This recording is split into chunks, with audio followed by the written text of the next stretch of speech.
పురుషులకు కూడా చెప్తున్నాను నాయన, ఒక పచ్చని కాపురంలో నిప్పులు పోసి వేరే వాని భార్యను నీ సొంతం చేసుకోవడానికి అవతల వాడి కుటుంబాన్ని ఆర్పే పని ఎవ్వడూ చేయొద్దు. ఇక్కడ ఉన్నాళ్ళు, లైవ్లో ఉన్నాళ్ళు, ఎవరు ఎలాంటి అవకాశాలు నీకు వచ్చినా దయచేసి ఆ పాపం చేయొద్దు. ఒక పచ్చని కుటుంబాన్ని నాశనం చేయొద్దు.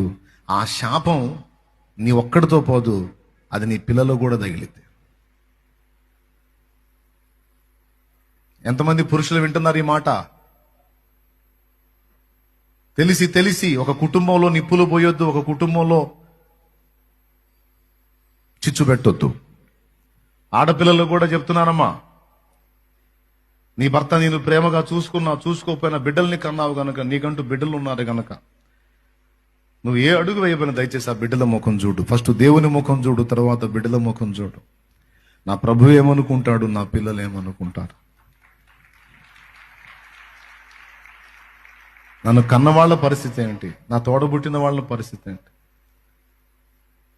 సమాజం ఏమనుకుంటే నాకేమని బతకలేం కదా. దేవుని దృష్టి ఎదుట, సమాజం దృష్టి ఎదుట మనం జాగ్రత్తగానే నడుచుకోవాలమ్మా.